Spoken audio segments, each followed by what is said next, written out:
காலம் ரொம்ப விந்தையானது. எங்கேயோ உச்சியில் இருந்தவங்கள கீழே வர வைக்கும், அடிமட்டத்தில் இருந்தவங்கள மேலோங்கி வர வைக்கும். சங்க காலத்திலிருந்து கொடிகட்டி பறந்த பாண்டியர்களை திடீர்னு சோழர்களுக்கு கீழே ஒடுங்கி இருக்க வைக்குது. எவ்வளவோ கஷ்டத்துக்கு உள்ளாகுறாங்க. ஆனா காலச்சக்கரம் சுத்துது. பிற்கால பாண்டிய ராஜ்யத்தை பிரம்மாண்டமா மாத்த காத்திருக்கு. பார்க்கலாமா?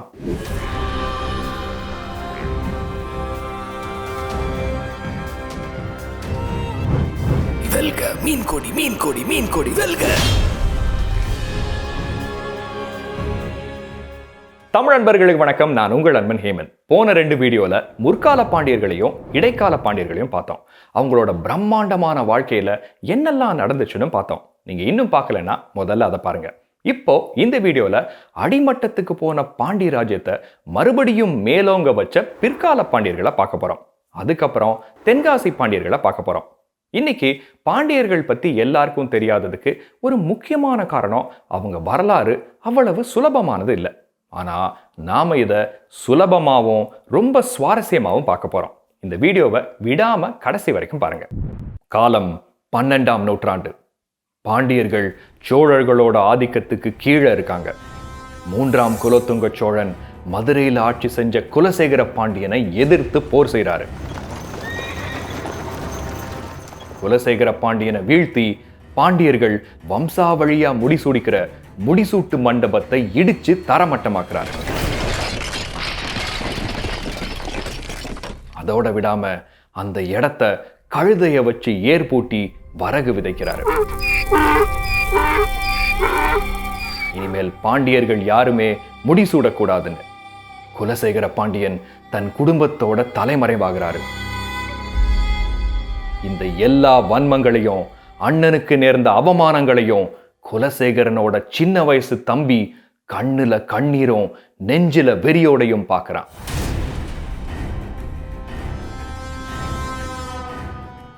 வருடங்கள் உருண்டோடுது. சோழ நாட்டில் 3ஆம் குலோத்துங்கன் இறந்து அவருக்கு அப்புறம் 3ஆம் ராஜராஜன் ஆட்சி செய்கிறாரு. இதே நேரத்தில் குலசேகர பாண்டியனோட தம்பி பெரியவனா வளர்ந்து பாண்டிய மன்னரா முடிசூடிக்கிறான். சின்ன வயசுல நடந்த ஒவ்வொரு விஷயத்துக்கும் பழிவாங்க தயாராகிறான்.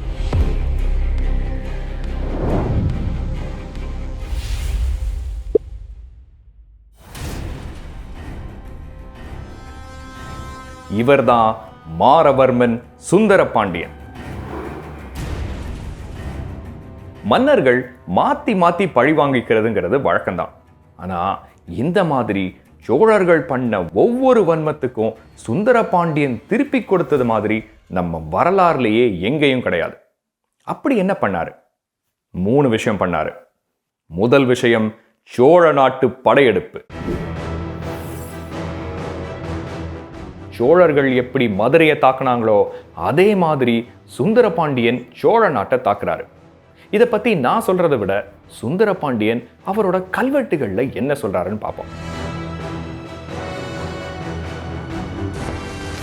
தஞ்சையும் உரந்தையும் செந்தழல் கொளுத்தி, கூடமும் மாமதிலும் கோபுரமும் ஆடரங்கும், மாடமும் மாளிகையும் மண்டபமும் பலவிடித்து, அதாவது சோழ தலைநகரங்களான தஞ்சாவூரையும் உறையூரையும் மொத்தமா தீ வச்சு கொளுத்தியிருக்காரு.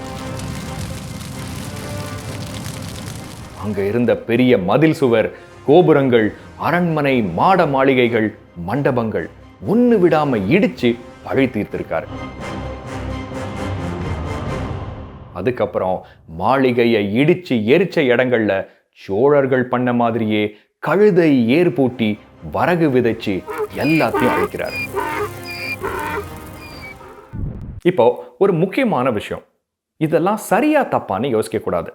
ஏன்னா அந்த காலத்துல இருந்த நெறிமுறைகள் வேற, இன்னைக்கு இருக்கிறது வேற. எல்லாத்துக்கும் மேல சோழர்களுக்கு பாண்டியர்கள் இவ்வளவு கொடுமை பண்ணிட்டாங்களே அப்படின்னு நினைக்க கூடாது. ஏன்னா சோழ நாட்டில் இன்னைக்கு அங்கங்க அரண்மனைகளோட அடித்தளமாவது தெரியுது. ஆனா மதுரையில பாண்டியர்களோட அரண்மனைகள் இருந்ததுக்கான ஒரு சின்ன தடயம் கூட இன்னைக்கு இல்லை. அந்த அளவுக்கு அழிக்கப்பட்டிருக்குது. எது எப்படியோ மாத்தி மாத்தி அழைச்சிக்கிட்டாங்கிறது தான் கசப்பான உண்மை. இப்போ 2வது விஷயம், வீராபிஷேகம். அந்த காலத்துல ஒரு மன்னருக்கு முடிசூட்டு விழா, அதாவது காரனேஷன் செரிமனினா ஒரு கிரீடத்தை எடுத்து அவர் தலையில வைப்பாங்கன்னு நிறைய பேர் நினைக்கிறாங்க. அது அப்படி இல்லை. மன்னர்களுக்கு அபிஷேகம் பண்ணியிருக்காங்க. அதான் பட்டாபிஷேகம். இன்னைக்கு கூட தாய்லாந்து போன்ற நாடுகள்ல ஒரு புது மன்னர் வரும்போது அபிஷேக சடங்குகள் நடக்குது.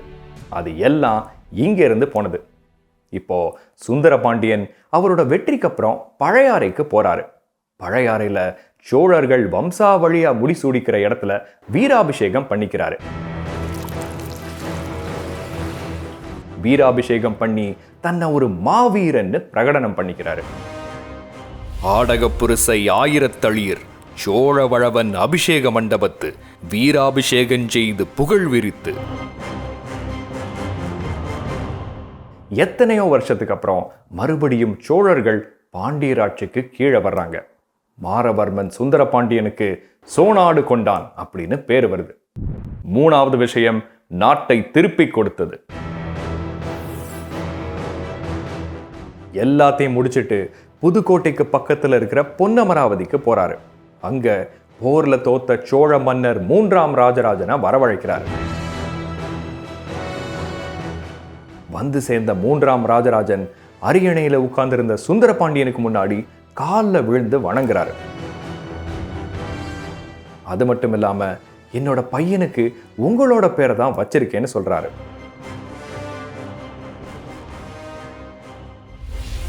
பெற்ற புதல்வனை நின் பேர் என்று முன்காட்டி வெற்றி அரியணை கீழ் வீழ்ந்து தொழுதிறப்ப. இனிமேல் எனக்கு ஒழுங்கா திரை செலுத்தணும்னு சொல்லி சோழ நாட்டை அவருக்கே திருப்பி கொடுக்கிறாரு சுந்தர பாண்டியன். அதுக்கப்புறம் சோநாடு வழங்கியருளிய சுந்தர பாண்டியன் அப்படின்னு புகழப்படுறாரு. என்ன மாதிரி ஒரு நிகழ்வு பாருங்க. சின்ன வயசுல பட்ட ஒவ்வொரு அடியையும் திருப்பி கொடுத்திருக்காரு. சோழ ராஜ்யத்துல ஒரு ராஜராஜ சோழன்னா பாண்டிய ராஜ்யத்துல அழியா இடம் பெற்றவர் மாரவர்மன் சுந்தர பாண்டியன்.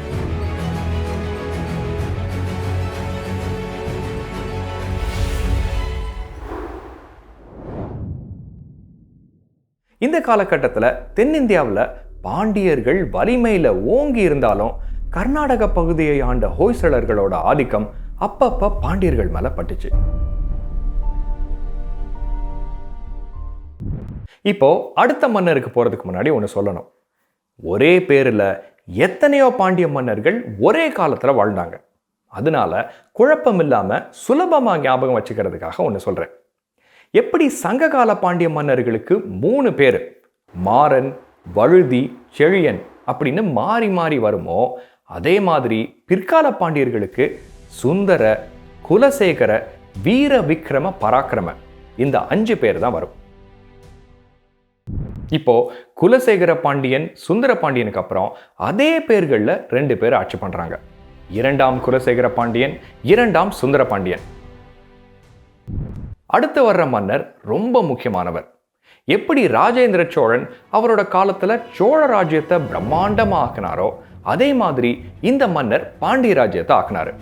கீழே கன்னியாகுமரியில ஆரம்பிச்சு ஆந்திரால இருக்கிற நெல்லூர் வரைக்கும் பாண்டிய நாட்டை பறந்து விரிய செஞ்சிருக்காரு.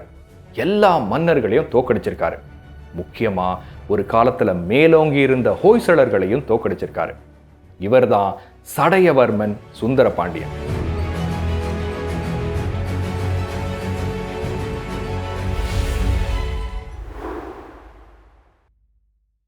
பிற்கால சோழர்கள்ல கடைசி மன்னரான 3ஆம் ராஜேந்திர சோழனை இவர் வென்றிருக்காரு. இவரோட சோழ நாடு மொத்தமா சோழர்களோட கையில இருந்து போயிருது. இவர் போக சடையவர்மன் சுந்தர பாண்டியன், ஹோய்சள மன்னர், சேர மன்னர், இலங்கை மன்னர், கொங்கு மன்னர், வாணர்கள், கோப்பெருஞ்சிங்கன், அப்புறம் காக்கத்தியர்கள்னு எத்தனையோ மன்னர்களை வென்றிருக்காரு. நெல்லூரை வென்று அங்க வீராபிஷேகம் பண்ணியிருக்காரு. ஒரு மாபெரும் ராஜ்யத்தை ஆண்டனால எம்மண்டலமும் கொண்டருளிய சுந்தர பாண்டியன் அப்படின்னு போற்றப்பட்டிருக்காரு. இவர் ஒரு வீரர் மட்டும் இல்ல, பெரிய பக்தரும் கூட. எத்தனையோ கோவில்களுக்கு திருப்பணிகள் செஞ்சிருக்காரு. தில்லை நடராஜர் கோவிலுக்கு சோழர்கள் மட்டும் இல்ல, இந்த பாண்டிய மன்னரும் பொற்கூரை பண்ணி கொடுத்திருக்காரு. அங்க இருக்கிற மேற்கு கோபுரமும் இவர் கட்டினதுதான். சுந்தரபாண்டியன் கோபுரம். ஸ்ரீரங்கம் கோவிலுக்கும் பொன் வைந்திருக்காரு.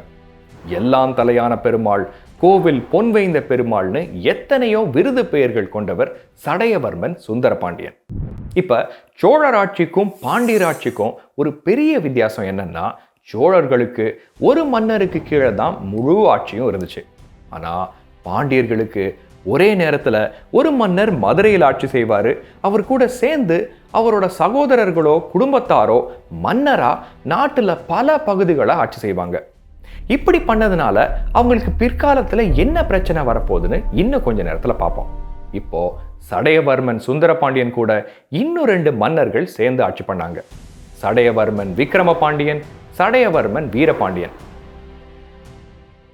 இந்த சடையவர்மன் வீரபாண்டியன் தில்லையில வீராபிஷேகமும் விஜயாபிஷேகமும் பண்ணி அங்க இருக்கிற 100 கால் மண்டபமான வீரபாண்டியன் திருமண்டபத்தை அவர் பேர்ல அமைச்சிருக்காரு. அது மட்டும் இல்ல, ஈழத்து அரசரை வென்று திரிகோணமலையில மீன் சின்னத்தை பொறிச்சிருக்காரு. இந்த 3 பேரும் சேர்ந்துதான் இத்தனை வெற்றிகள் அடைஞ்சிருக்காங்க. இதுவரைக்கும் 7 மன்னர்கள் பார்த்திருக்கோம். குலோத்துங்கன் தோக்கடிச்ச சடையவர்மன் குலசேகரன், அவரோட தம்பி சோனாடு கொண்ட மாரவர்மன் சுந்தரபாண்டியன், அதுக்கப்புறம் அதே பேர்கள்ல 2 மன்னர்கள், அதுக்கப்புறம் எம்மண்டலமும் கொண்ட சடையவர்மன் சுந்தரபாண்டியனும் அவரோட ஆட்சி பண்ண 2 பேரும். இப்போ அடுத்த மன்னர் மாரவர்மன் குலசேகர பாண்டியன். கிட்டத்தட்ட 50 வருஷம் ஆட்சி பண்ணவர். எத்தனையோ கல்வெட்டுகள் இவரை பத்தி சொல்லுது. ஆனா நாம இதை கொஞ்சம் வித்தியாசமா பார்க்க போறோம். மார்க்கோ போலோ பத்தி உங்களுக்கு தெரிஞ்சிருக்கலாம். இட்டலி நாட்டை சேர்ந்த ஒரு வணிகர். இந்தியா, சைனா எல்லாத்துக்கும் பயணிச்சு அந்த பயணத்தை பத்தி ஒரு நூல் வெளியிட்டவர். இந்த மார்க்கோ போலோ இந்தியாவுக்கு வந்தது குலசேகர பாண்டியன் காலத்துல. நம்ம குலசேகர பாண்டியனை பத்தி மார்க்கோ போலோ 4 விஷயங்கள் சொல்றாரு. குலசேகர பாண்டியன் செல்வம் கொழிக்கிற நாட்டை ஆட்சி பண்ணி எல்லாருக்கும் சமநீதி வழங்குறாரு. அவரோட கஜானால விலைமதிப்பற்ற பொக்கிஷங்கள் வச்சிருக்காரு.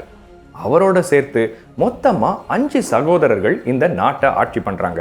அந்த 5 பேர்ல இவர் தான் மூத்தவர். இந்த நாட்டுல காயல் அப்படிங்கிற ஒரு துறைமுகம் இருக்கு. மேற்குல இருந்து வர்ற எல்லா கப்பலும் அந்த துறைமுகத்தை தொட்டுட்டு தான் போகுது. இங்க கடல் வழி வணிகம் மிகப்பெரிய அளவுல நடக்குது அப்படின்னு எழுதியிருக்காரு. இதுக்கு மேல வேற என்ன சொல்லணும்? மாரவர்மன் குலசேகர பாண்டியன்.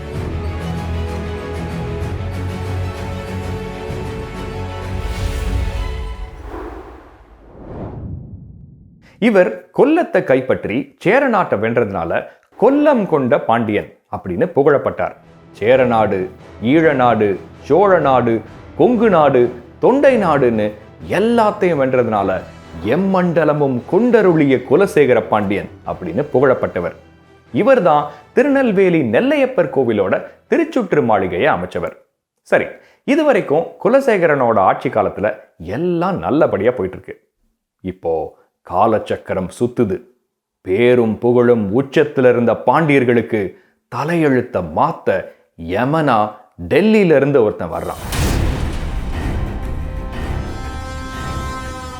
மாலி காஃபூர். இவன் டெல்லி சுல்தானகத்தை ஆட்சி பண்ண அலாவுதீன் கில்ஜியோட படை தளபதி. தென்னிந்தியாவுக்கு வந்து ஹோய்சளர்களை தோக்கடிச்சு அவங்க நாட்டை முழுசா சூறையாடுறான். இந்த நேரத்துல பாண்டிய நாட்டில் ஒரு பிரச்சனை. என்ன பிரச்சனைனா, குலசேகரன் கூட ஆட்சி பண்ண 2 இளவரசருக்குள்ள தகராறு. பட்டம் சூடின இளவரசர்கள் மோதிட்டு இருந்தாங்கன்னா மக்களுக்கு எங்க நிம்மதி? நாட்டுல குழப்பம். இதை ஒரு வாய்ப்பா பயன்படுத்தி பாண்டிய நாட்டு செல்வங்களை சூறையாட மாலி காஃபூர் ஒரு பெரிய படையோட பாண்டிய நாட்டுக்கு வர்றான். கிபி 1311 ராஜராஜன் சுந்தரபாண்டியனுக்கும் வீரபாண்டியனுக்கும் போர். இந்த நேரத்துல வம்ப விலை கொடுத்து வாங்குற மாதிரி ராஜராஜன் சுந்தரபாண்டியன் மாலி காஃபூரை உதவிக்கு கூட்டிட்டு வர்றாரு. உதவிக்கு வந்தவன் பாண்டிய நாட்டை சூறையாடுறான். எத்தனையோ கோவில் சிலைகள் உடைக்கப்படுது. அங்க இருக்கிற பொக்கிஷங்கள் சூறையாடப்படுது. வீரதாவளம், கண்டியூர், கண்ணனூர், ஜலக்கோட்டைன்னு போன இடமெல்லாம் மாலி காஃபூர் படைகள் கொலைகளும் ஆக்கிரமங்களும் பண்ணுது. பெரியவர் சிறியவர்னு பார்க்காம.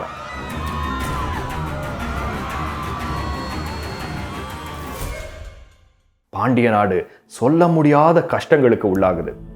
பாண்டிய நாட்டை சூறையாடி யானைகள், குதிரைகள், அப்புறம் எத்தனையோ பெட்டிகள்ல தங்கம், நவரத்னம்னு 500 மணங்கு கொள்ளை அடிச்சுட்டு போயிருக்காங்களாம். ஒரு மணங்குங்கிறது கிட்டத்தட்ட 11 கிலோ. அப்போ எவ்வளவு எடுத்துட்டு போயிருக்காங்கன்னு நீங்களே கணக்கு போட்டுக்கோங்க. இதெல்லாம் இன்னைக்கு நமக்கு எப்படி தெரியுதுன்னா, அந்த காலத்துல வாழ்ந்த இஸ்லாமிய அறிஞர்களான வாசஃப், அமீர் குஸ்ரோ போன்றோர் இதை விவரிச்சு எழுதியிருக்காங்க. இது போக பாண்டிய இளவரசன் மாலிக் காஃபூரை கூட்டிட்டு வந்ததை திருக்களர் கோவில் கல்வெட்டு தெளிவா சொல்லுது. முன்னாள் ராசராசன் சுந்தரபாண்டிய தேவர் துலுக்கருடன் வந்த நாளிலே ஒக்கூருடையாரும் இவர் தம்பிமாரும் அனைவரும் அடியாரும் செத்தும் கெட்டும் போய் அலைந்து ஊரும் வெள்ளத்தாலும் கலகத்தாலும் பாழாயிருக்கிற அளவிலே. குலசேகர பாண்டியன் கட்டுக்காத்த நாட்டுல எல்லா செல்வமும் போச்சு, மக்களோட நிம்மதியும் போச்சு. ஆனாலும் எல்லாத்தையும் இழந்து நின்ற பாண்டிய நாடு துவண்டு போகல. சரியா 7 வருஷத்துல மறுபடியும் டெல்லி சுல்தானகத்திலிருந்து இன்னொரு படை தளபதி வர்றான், குஸ்ரவ் கான். இந்த காலகட்டத்துல பாண்டிய நாட்டை ஆட்சி செய்யறது சடையவர்மன் பராக்கிரம பாண்டியன். இவர் டெல்லி படைகளை புறமுதுகு காட்டி ஓடச் செய்கிறாரு. இவருக்கு வாளால் வழி திறந்தான் அப்படின்னு பேர் வருது. ஆனாலும் ஏற்கனவே பட்ட அடியில பாண்டியர்களுக்கு வலிமை ரொம்ப குறைஞ்சு போயிருக்கு. அவங்களுக்கு கீழே இருந்தவங்க எல்லாம் தனியாட்சி செய்ய ஆரம்பிக்கிறாங்க. சேரர்கள், அப்புறம் சிற்றரசர்களான தொண்டை நாட்டு சம்புவரையர், பாண்டிய நாட்டில் இருந்த வானாதிராயர் எல்லாம் மேலோங்கி வர்றாங்க. பாண்டியர்களுக்கு திரை செலுத்துறதை நிறுத்துறாங்க. இந்த காலகட்டத்தில் பாண்டிய நாடு 4 பெரிய மாற்றங்களுக்கு உள்ளாகுது. 3வது முறையா டெல்லியிலிருந்து படையெடுப்பு வருது. டெல்லி சுல்தான் துக்ளக் பாண்டியர்களை தோக்கடிக்கிறாரு. பாண்டிய நாடு டெல்லி சுல்தானகத்தோட ஒரு பகுதியா ஆகுது. அதுக்கப்புறம் மதுரை சுல்தான்கள் தனியாட்சி பண்ண ஆரம்பிக்கிறாங்க. டெல்லி சுல்தானகத்திலிருந்து பிரிஞ்சு பாண்டிய நாடு மாபார் சுல்தானகமா மாறுது. கிட்டத்தட்ட 50 வருஷத்துக்கு அப்புறம் விஜயநகர இளவரசர் கம்பனா மதுரை சுல்தான்களோட ஆட்சியை முறியடிக்கிறாரு. கடைசியில 16ஆம் நூற்றாண்டுல மதுரை நாயக்க ராஜ்யம் உருவாகுது. இதுவரைக்கும் மதுரைக்கு பக்கத்துல அங்கங்க செதறி கடந்த பாண்டிய மன்னர்களுக்கு இன்னும் சோதனை வருது. சங்ககால பாண்டிய மன்னர் முடத்திருமாறன் ஆரம்பிச்சு 1500 வருஷத்துக்கும் மேல பாண்டிய நாட்டோட தலைநகரா இருந்த மதுரையை விட்டுட்டு பாண்டியர்கள் தெற்கு நோக்கி கிளம்புறாங்க.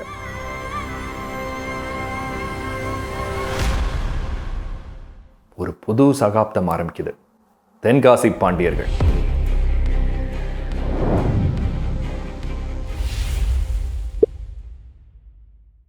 தென்னகத்துக்கு வந்த பாண்டியர்கள் முதல்ல திருநெல்வேலி பகுதியை ஆட்சி செய்கிறாங்க.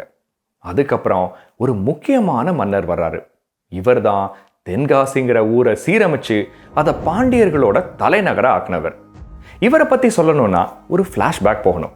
600 வருஷத்துக்கு முன்னாடி தென்பாண்டி நாட்டில் ஒரு மன்னர் ஆட்சி செய்கிறாரு. மக்கள் போற்றிய இந்த மன்னர் பெரிய சிவபக்தர். ஒரு இரவு அரச வேலையெல்லாம் முடிச்சுட்டு தூங்கும்போது சிவபெருமான் அவரோட கனவுல வர்றாரு. வடநாட்டில் இருக்கிற காசி விஸ்வநாதர் கோவில் இன்னைக்கு வழிபாடு எதுவும் இல்லாம அழிக்கப்பட்ட நிலையில இருக்கு. அதனால தென்னகத்துல அதே மாதிரி ஒரு கோவிலை நீ எனக்கு அமைச்சு கொடுக்கணும்னு சொல்றாரு. திடுக்கிட்டு எழுந்த மன்னர் அதுக்கான வேலைகளை உடனே ஆரம்பிக்கிறாரு. 17 வருஷ உழைப்பிலையும் சிவபக்திலையும் உருவாகுது தென்காசி விஸ்வநாதர் கோவில். நான் இப்ப சொன்னது ஏதோ கதை இல்லை. இந்த விஷயத்தை நீளமான கல்வெட்டுகள்ல இந்த மன்னர் பொறிச்சு வச்சிருக்காரு. இந்த மன்னர் தான் தென்காசி பாண்டியர்கள்ல முதல்வரான அரிகேசரி பராக்கிரம பாண்டியன்.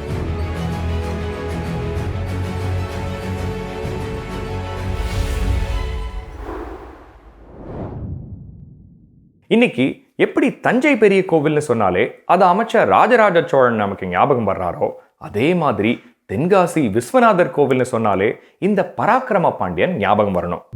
இப்போ கோவில் முழுமை அடைஞ்சாலும் இந்த கோவிலோட 9 தள ராஜகோபுரத்தை அரிகேசரி பராக்கிரமன் காலத்துல முடிக்க முடியல. அதுக்குள்ள அவர் இறந்துடுறாரு. ஆனா அண்ணன் பராக்கிரமன் ஆரம்பிச்சதை தம்பி முடிச்சு வைக்கிறாரு. கோபுரம் முழுமை அடையுது.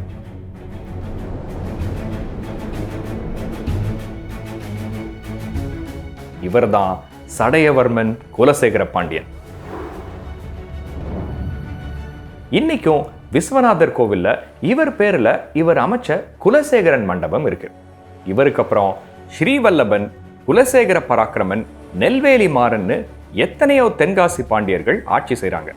முன்னாடி மாதிரி ஒரு மாபெரும் ராஜ்யத்தை தனியாட்சி செய்ய முடியாம போனாலும் தென்னாடு போற்றும்படி ஆட்சி பண்றாங்க. கிட்டத்தட்ட 1750 வரைக்கும் இவங்க மன்னர்களா ஆட்சி செய்ததா நமக்கு ஆவணங்கள் இருக்கு. இதுக்கு பிறகும் பாளையக்காரர்களா, ஜமீன்தார்களா பல இடத்துல செதறி ஆட்சி பண்றாங்க. சும்மாவா, உலகத்திலேயே 2000 வருஷத்துக்கும் மேல ஆட்சி செஞ்ச ஒரே ராஜ்யம். வாழ்க்கையோட உச்சத்தையும் பார்த்தவங்க, அடிமட்டத்தையும் பார்த்தவங்க, பேரரசையும் ஆண்டவங்க, குறுநிலத்தையும் ஆண்டவங்க. என்றும் நம் சரித்திரத்தில் அழியாத தமிழ் வளர்த்த நம் பாண்டியர்கள். இந்த வீடியோ பிடிச்சிருந்துச்சுன்னா இதை லைக் பண்ணி எல்லாருக்கும் ஷேர் பண்ணுங்க. பாண்டியர்கள் பெருமையை உலகறிய செய்யுங்க. இன்னைக்கு சோழர்கள் பத்தி மட்டுமே தெரிஞ்சிருக்கிற நம்ம தமிழகத்தை மாத்துவோம். சரி, பாண்டியர்களோட முழு வரலாறையும் பார்த்தாச்சு. இப்ப நம்ம வரலாற்று பயணத்தை ஆரம்பிக்கிறோம். ஆனா எங்க ஆரம்பிக்கிறது? ஆரம்ப காலத்துக்கு போலாமா, இல்ல கடைசியில இருந்து வரலாமா?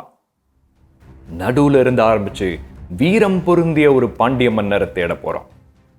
நம் பயணம் தொடரும். சோழன் தலை கொண்ட கோ வீரபாண்டியருக்கு